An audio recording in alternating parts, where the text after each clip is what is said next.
this video, we get to hear Dr. Joe Dispenza share the formula he uses for changing a belief and the process of change for creating an amazing life of empowerment with his meditations. Well, we think primarily 90% of the time we think the same thoughts as we thought the day before. The challenge with that is the thought that you keep thinking over and over again becomes a belief. And nerve cells that fire together wire together. So the more nerve cells fire, the more they develop long-term relationships and the more hardwired they become. The more hardwired they become, the more automatic they are. The more automatic they are, the more unconscious they become. So the process of change really requires becoming conscious of your unconscious thoughts, which means just because you have that thought doesn't necessarily mean it's the truth.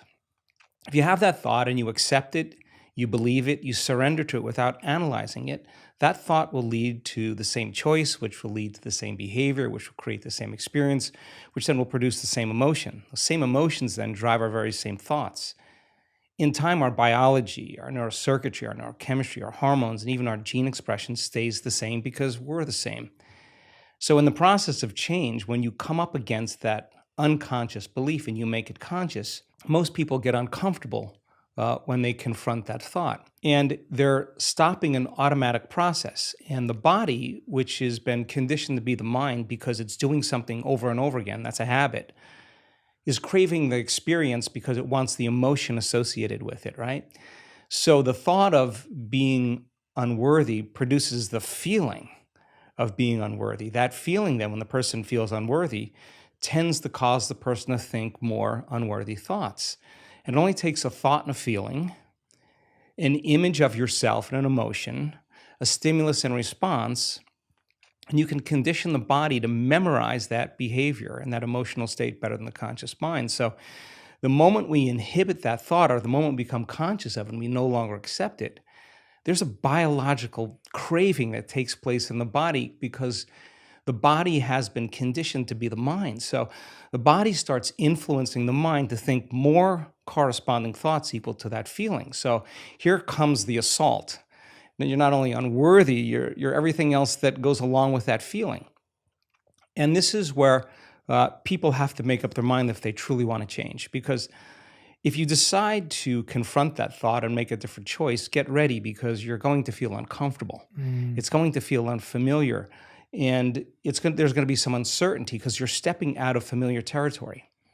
You're stepping out of the known and you're stepping into the unknown. Now, this is really when you leave the bleachers and you get on the playing field because the brain immediately looks around in its environment to see if anything's changing because you're changing, and you see that nothing in your world is changing because you actually haven't fully changed yet. So the moment we look for evidence in our life and we don't see it, sooner or later, most people accept that thought, which leads to the same choice, which creates the same behavior, which creates the same experience, that produces the same feeling. And then they say, oh, this feels right to me. No, that feels familiar because you've just returned back to the known self.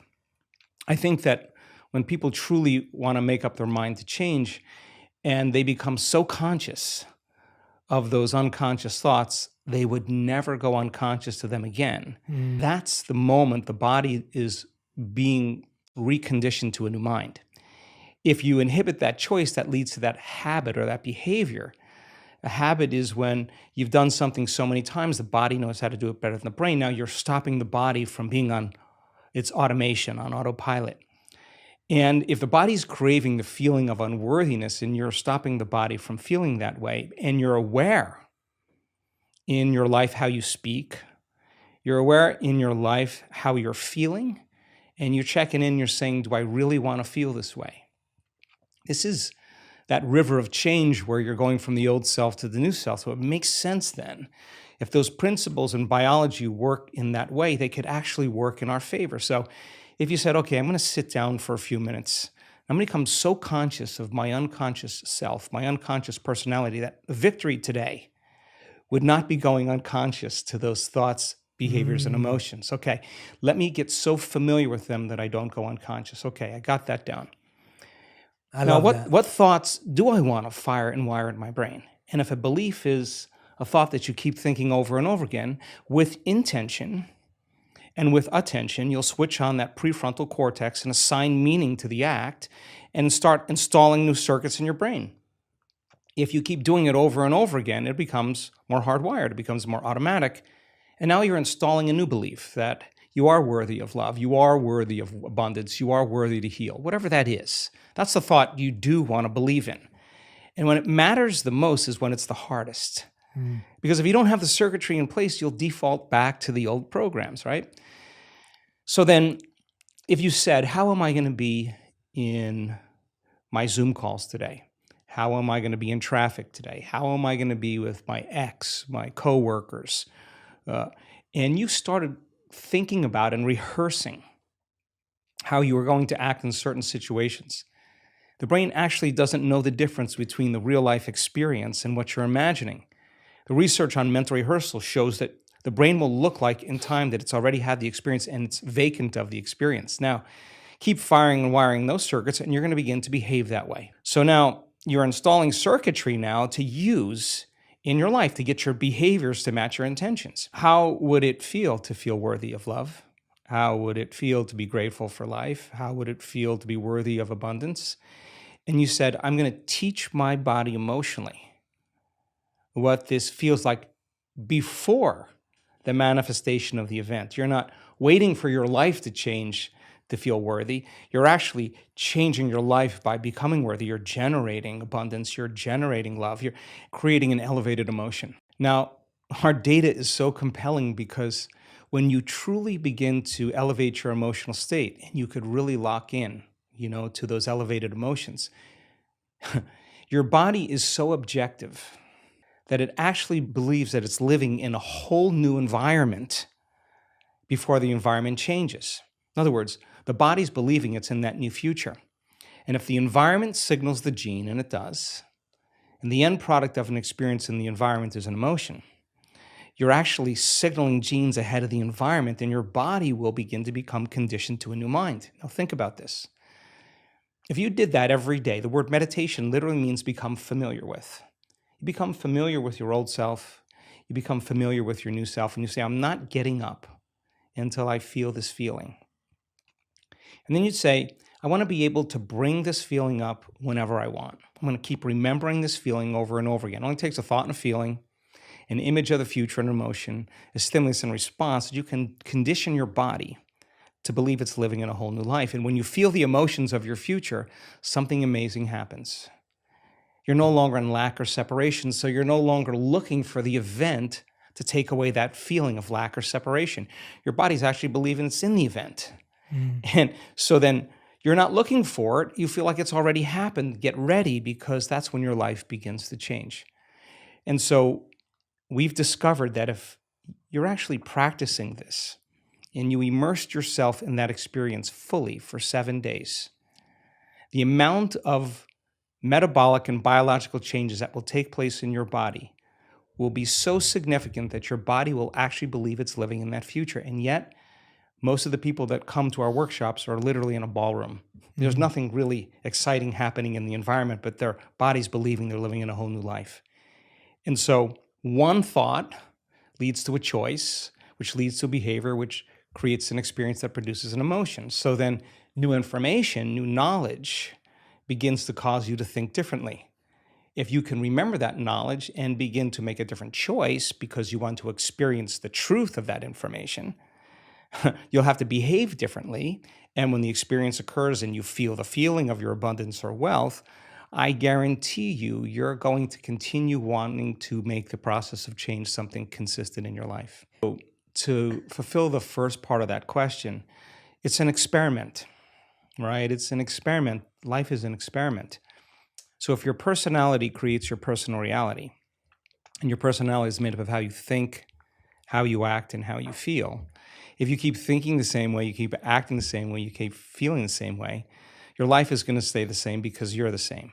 So the experiment is, okay, let me begin to think differently. So I got to remind myself how I do want to think, and I have to remind myself of how I no longer want to think, so I don't default and go unconscious.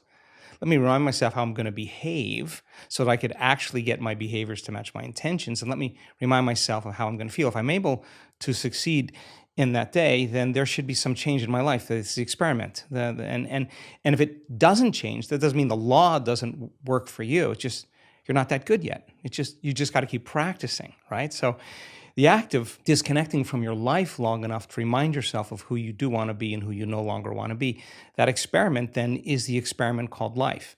Now, it's not that you react. The question is, how long are you going to react? I mean, I react all the time. I mean, everybody does. But if you're going to stay there and you're going to live in that emotional state, you will see life through that lens of that emotion, right? So now it gets complicated because the stronger the emotion you feel towards certain people or problems in your life, the more you pay attention to them. And where you place your attention is where you place your energy. So from a purely biological as well as quantum state, we could say then you're using that person or that circumstance to reaffirm your dependence on feeling that emotion. So you have to hate your enemy. And if your enemy dies, you'll find another person to hate because that is the response, right? So the body is the animal. It's been conditioned a certain way, and if it's been doing something and feeling something for an extended period of time, there's a modification of its receptor sites. It's needing those emotional states. So in the process of change, just be ready because you're going to feel uncomfortable a lot of the time. Now, the question is, do you want to stay there?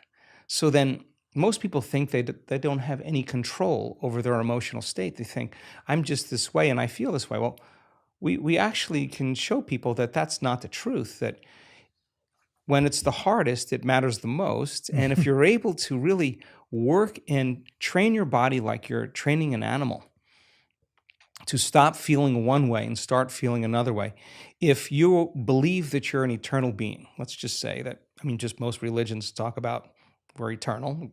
Most sects of thought, there are only a few that don't. Whether you're going to heaven or hell or nirvana or on the wheel, you're pretty much going to be around for a long time. That moment matters so much in the light of eternity because that's the moment you make up your mind to no longer be defined by your past.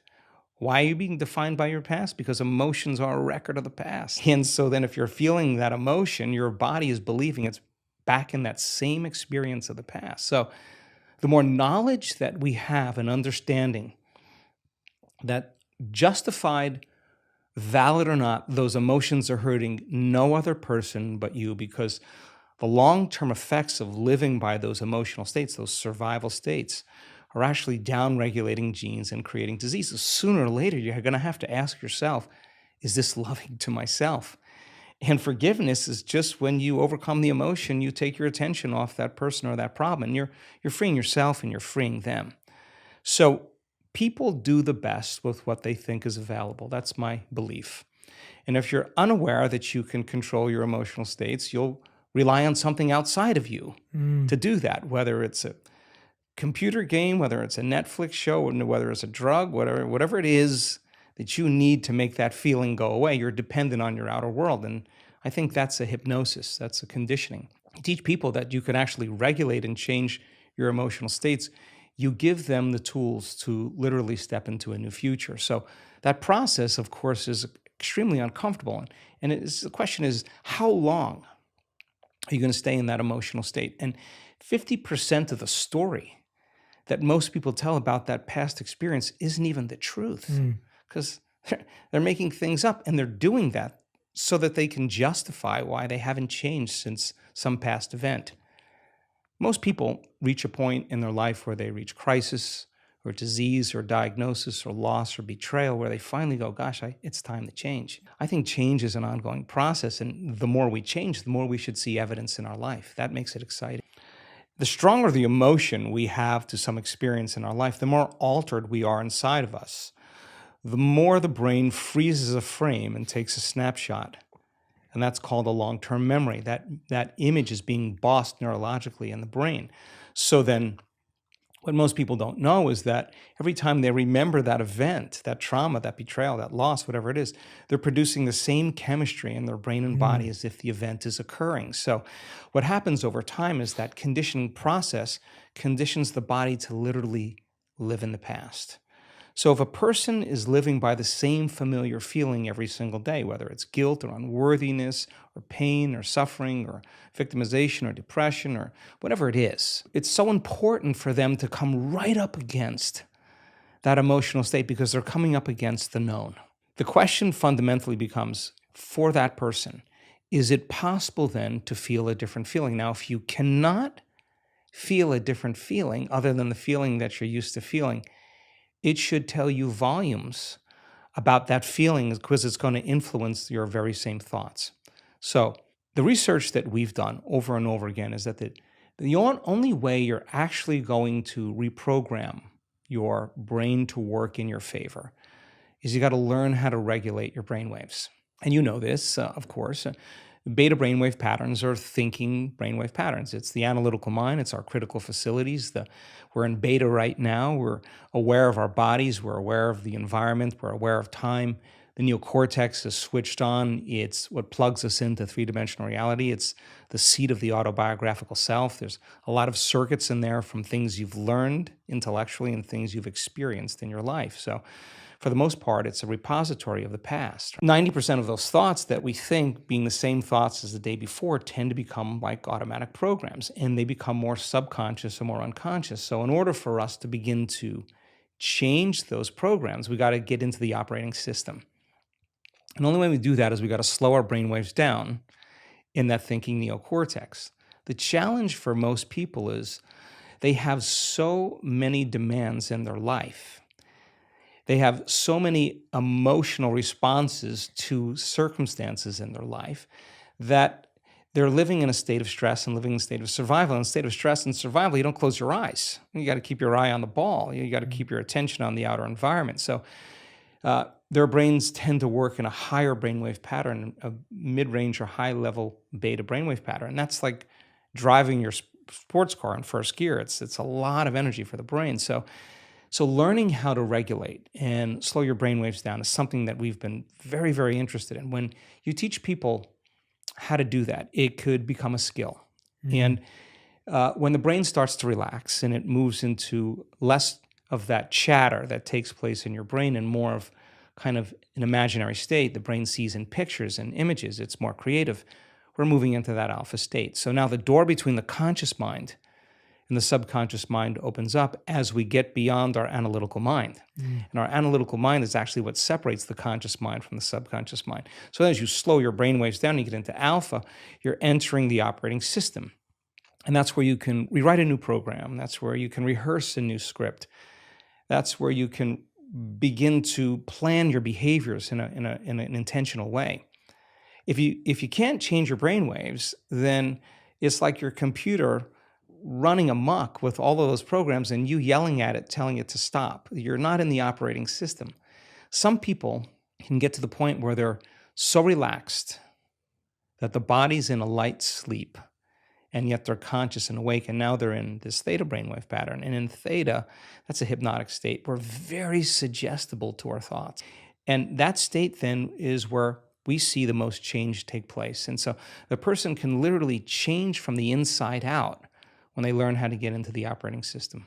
It's so important to name those emotions because anger and frustration and control and hatred and envy and jealousy and insecurity and unworthiness and guilt and shame and suffering and depression, those are all derived. Those are emotions that are derived from the hormones of stress. And psychology calls those normal states of consciousness. Those are altered states of consciousness.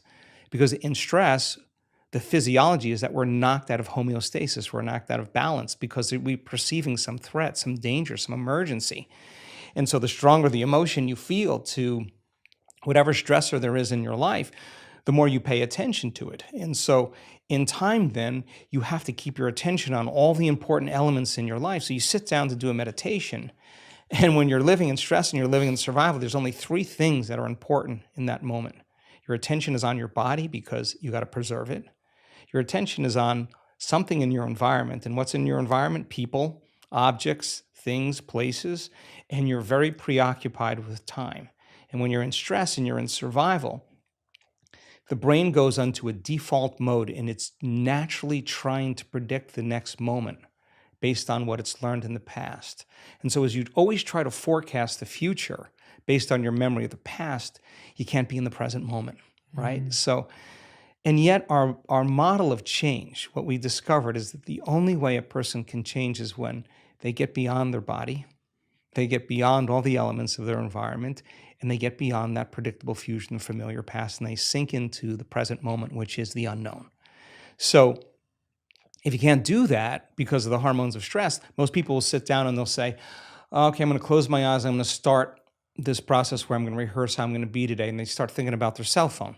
They start thinking about all their emails. And they start thinking, I can't meditate. There's something wrong with me. It's my mother's fault. And they actually believe that thought to be the truth. And then they get up and they actually reaffirm it and they say, I can't meditate. I can tell you that if you are willing to see that thought as just a thought in your brain and you're curious what's on the other side of that thought, yeah, you're going to feel uncomfortable. But if you had some tools and skills to apply and you were able to take your attention off your cell phone and settle your body back down into the present moment, that would be a victory. And then your body would say, come on, you got to feel a little frustration now. You got to be impatient. And you, like an animal, you settle the body back down into the present moment and you tell it it's no longer the mind, that you're the mind. That's a victory. Then the body says, hey, dude, you're super busy. You got a lot of things to do. You got a lot of people to see. You got a lot of places to go. You got a lot of things to do. And you've been doing the same thing every day. Your body's going to want to get up and do something. You're going to want to quit because your brain's telling you that you can't do this.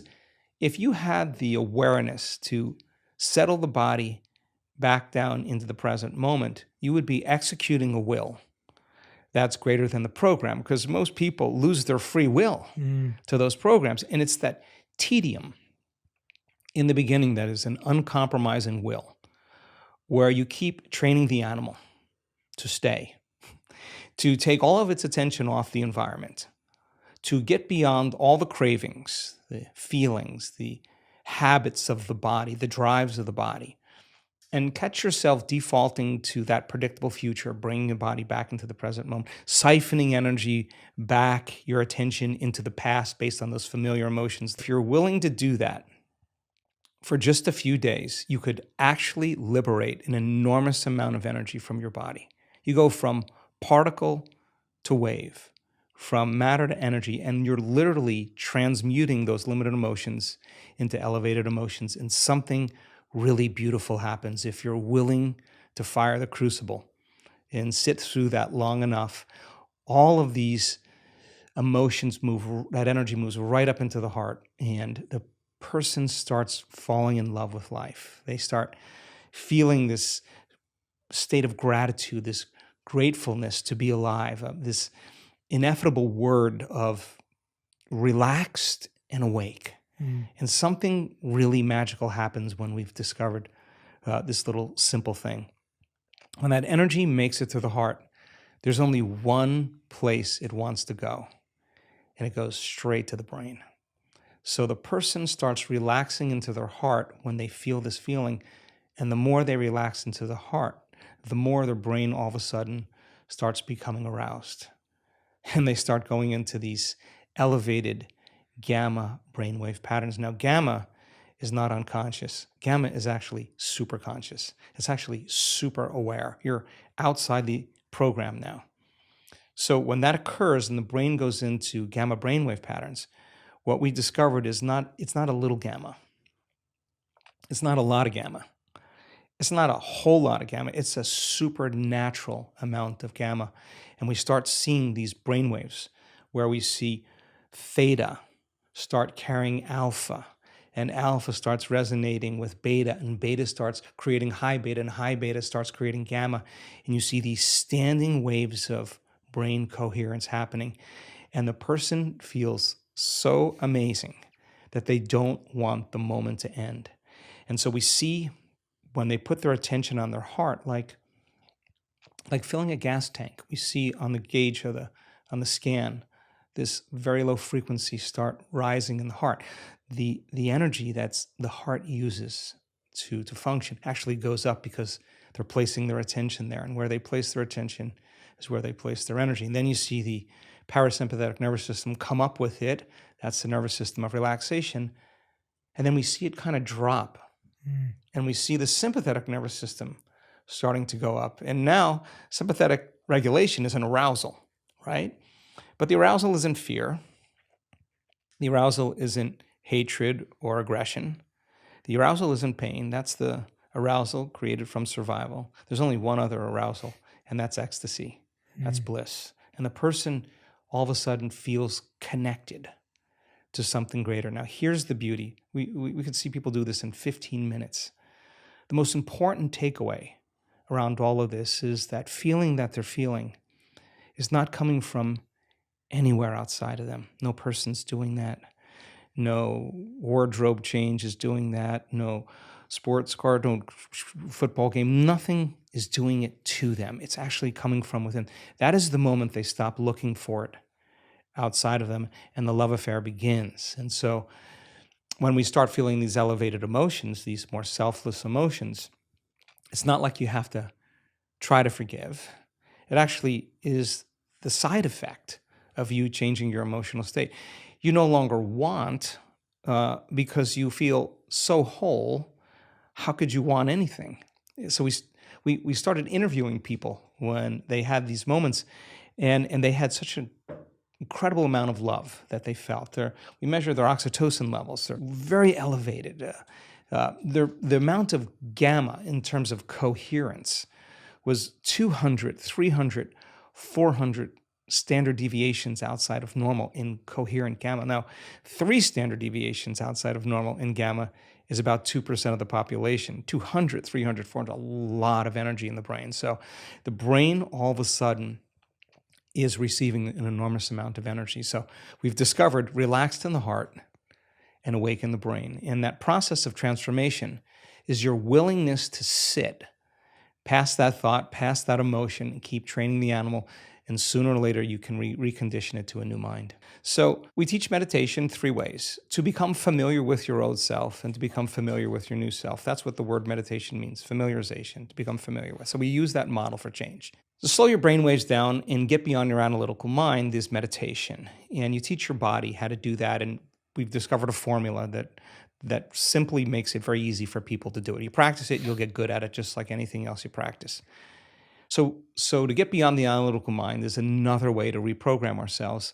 And then meditation is really about getting beyond your body, or disconnecting from your body, disconnecting from your environment, and forgetting about time. And we're data-driven. We're really looking to see what it is. And when we see brains respond in the same way, it helps me enormously to teach the material better. And so the more people understand what they're doing, and the more they understand why they're doing it, the more naturally the how becomes easier. And nothing is left to conjecture.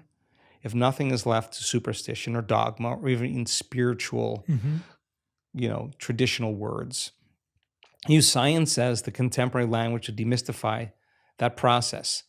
And you give people numerous times to overcome themselves and numerous times to connect. Sooner or later, you'll start watching transformation right before your eyes. And so one of the cool things that we've discovered is that we have so much compelling data to suggest that you're greater than you think, more powerful than you know, more unlimited than you could ever dream. We have compelling data to suggest that your nervous system is the greatest pharmacist in the world, that it makes drugs that work better than any drug in a drugstore. A drug study is about 18 to 25% cause and effect, causality. Our data is between 75 and 85% cause and effect. This is a person creating their own pharmacy of anti-inflammatories, their own pharmacy of anti-carcinogenic chemicals, their own pharmacy of pain relievers. We're seeing this over and over again. So we have this incredible data that says that this is no longer pseudoscience. This is really science. The side effect of a person's transformation has changed my belief in what's possible. I have seen people stand on the stage with stage 4 cancers that were in every single organ in their body that metastasized, and they have no sign of cancer in their body. And we have data that suggests that you put the blood of an advanced meditator in a uterine cancer cell, a pancreatic cancer cell, 70% of the mitochondrial function in the cancer cell is diminished. And the mitochondria is the energy packets of the cell. It's taking energy out of the cancer cell. It works perfect with what we're seeing with the testimonials that people are telling around the world. We've seen blind people see, we've seen deaf people hear, we've seen people with spinal cord injuries walk again, we've seen ALS change, we've seen all kinds of unbelievable health conditions changed by a person simply changing the way they think, the way they act, and the way they feel. And of course, we have mounds of data, but let's see if I can say this as clear as I possibly can. When a person has that arousal, where they're feeling that elevated emotion, and their eyes are closed, they're in a room with 1,800 people.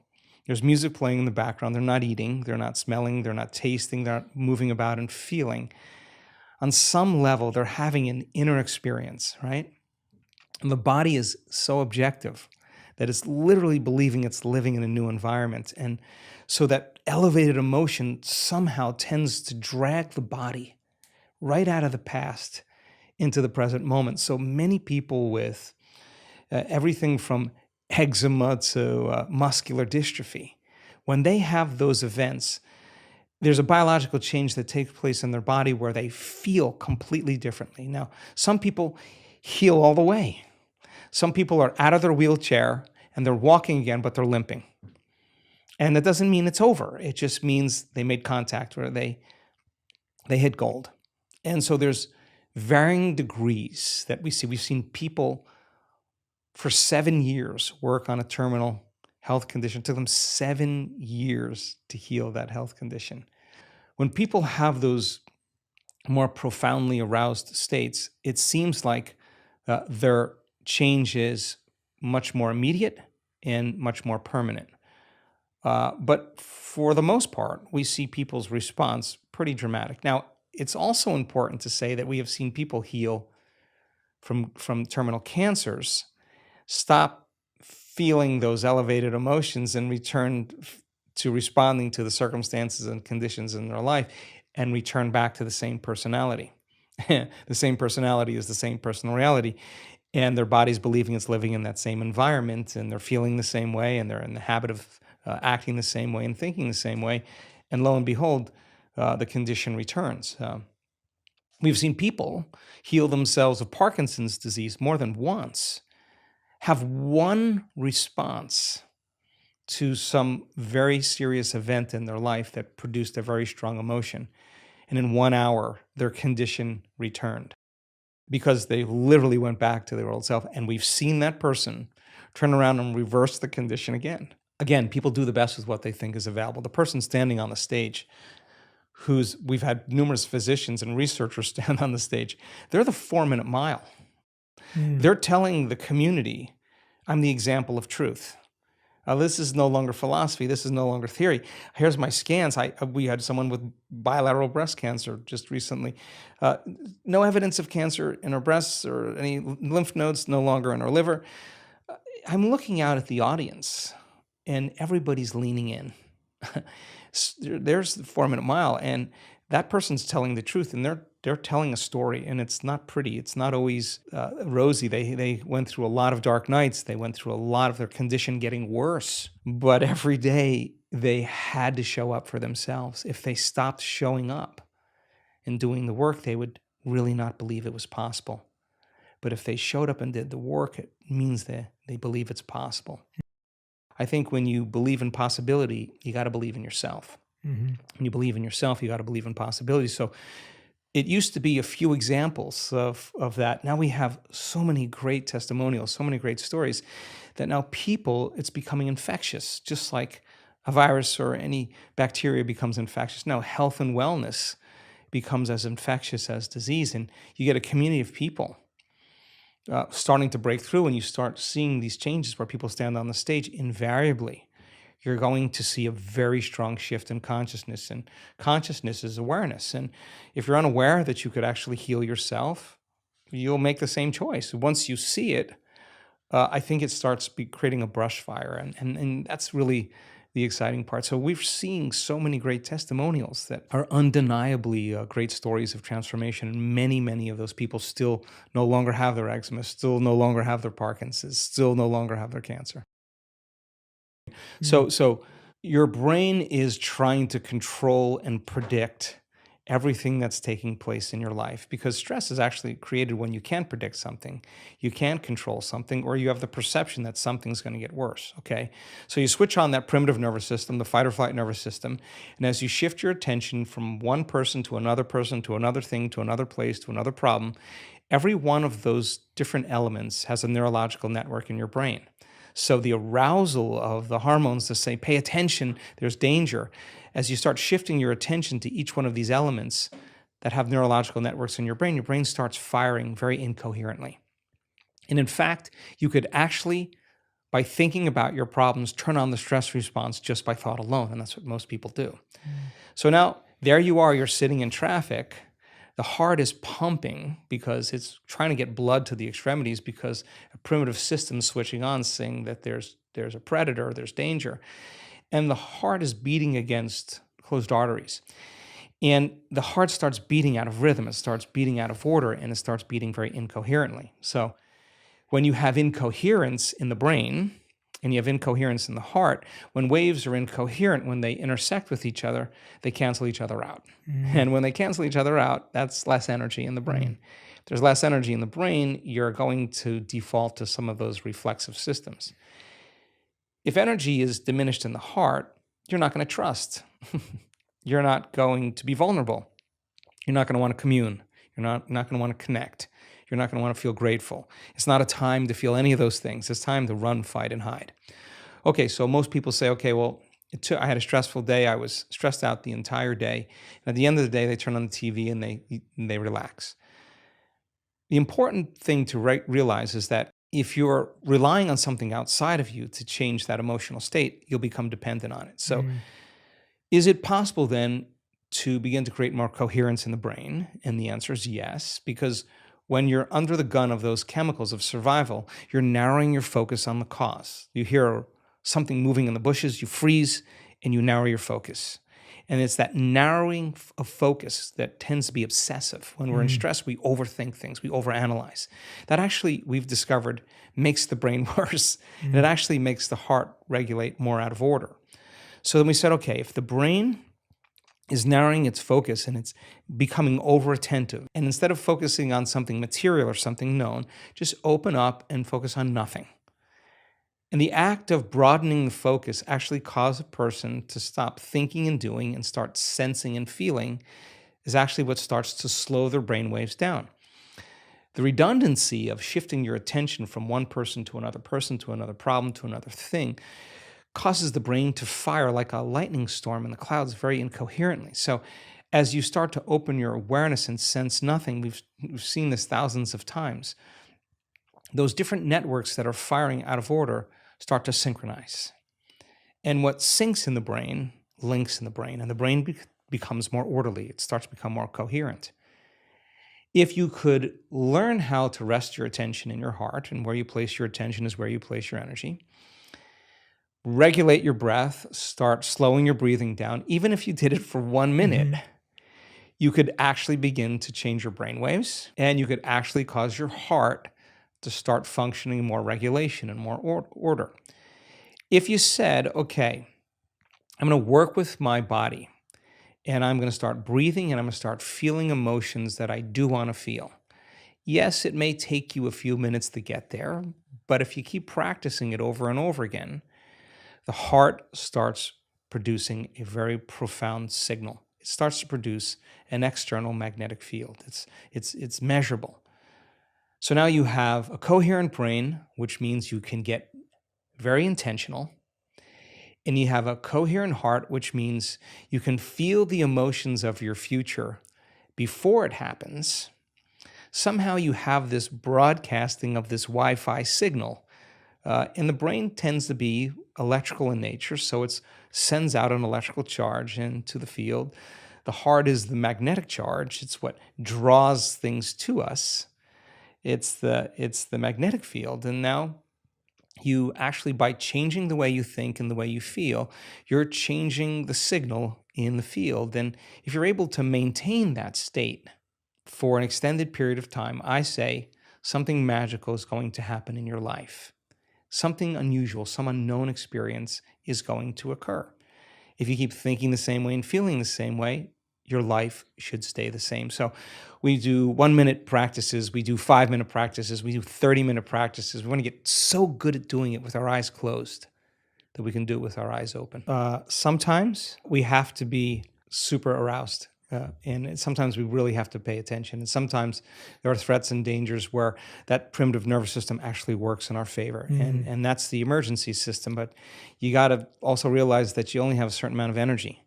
And if you're living in emergency mode for an extended period of time, there's no energy for growth and repair. There's no energy for long-term building projects. And so when it's needed and you have to outrun the predator, you go. You don't sit and try to make friends with the predator. We're not that good. The problem is if you keep that alarm system switched on all the time, it gets very addictive.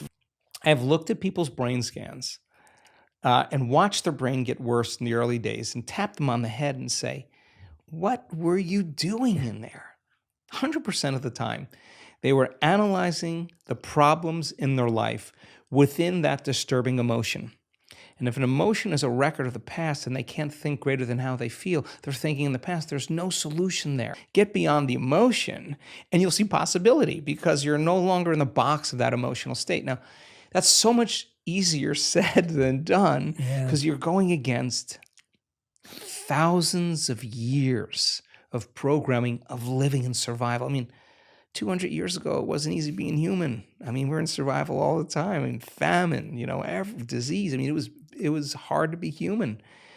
And so we have to lay down the very thing we used our whole life to get what we want for something greater to occur. And it goes against thousands of years of programming. It's not something that you get good at doing once. So you really have two ways to look at it. If you're living in stress and you're living in survival and that system is switched on, then everything will be a threat. Everything will be a reason to rush, to be impatient, to be frustrated, to be judgmental, because that's the consciousness, that's the emotion we're living by. So now you have a problem with a coworker, you have a problem with your partner, whatever it is that you used as an example, and you have to give a presentation. Now you really have one of two choices. Either be victimized by those conditions in your life and you stay in that emotional state. And I'll say to you, Jay, why are you that way? Well, I'm this way because of this person, this circumstance. That person or circumstance is controlling the way I feel and the way I think. Anything that controls the way I feel and the way I think, I'm victim to, right? Okay. Or I actually can be a creator now. Okay. So when it's the hardest, it matters the most. Okay. So there's going to be a story, a valid story that's going to go along with those emotions that you're going to have to give up, that you can address at another time from a different state. If you're altered in that state and you say something, you do something, you write the email, you send the text, you'll always regret it. You'll always say, I should have never said that. I should have never done that. We got to learn that we're in an altered state at that time. So there's only one of two choices. You either stay there the whole day and tell everybody that story, or you say, okay, let me take a moment. Remember that this is the experiment called life. Okay, let me practice getting relaxed in my heart. Let me slow the animal down. Let me practice that. Take a few minutes. Now, let me breathe. Let me get my state back. Let me change everything. Okay, let me remember who I am, who I want to be when I open my eyes, and let me practice that again. Now, even if you had to do that 10 times in one day, I would say it was a day worth living, a day worth living. And when we do walking meditations, in our retreats, we're doing walking meditations so you can practice doing it with your eyes open. Yes. Like if you're gonna be relaxed in your heart and awake in your brain, and you can do it with your eyes closed, okay, let's take it out for a test drive. Yeah. Let me open my eyes. Let me pay a little bit more attention to my inner world. Let me practice feeling this feeling. Let me practice feeling this way and let my brain do what it does. Let me let me change my physiology. Let me change my state. Let me walk as the healed person. Let me walk as the abundant person. Let me walk as if my prayers are answered. Let me walk in this state. If I keep practicing that over and over, it's going to become a habit. So we hit it as many ways as we can. We have at least 7 or 8 different breaths that we do because we see how they all work in the brain. We have all kinds of meditations. We have sitting meditations. We have standing and walking meditations. We have laying down meditations because we want you to be able to do it with your eyes open, with your eyes closed, standing, walking any way you can so that you don't default and return back to that person. Now, if you do default, you didn't fail. That's a program. You just went unconscious. And how many times do we have to forget until we stop forgetting and start remembering? That's the moment of change. No one cares how many times you fell off the bicycle. If you ride the bicycle now, you ride the bike. So it's the constant process every single day. And I think that sometimes we look for evidence in our life and it hasn't happened. And I think it's so important that that's where you're changing the most.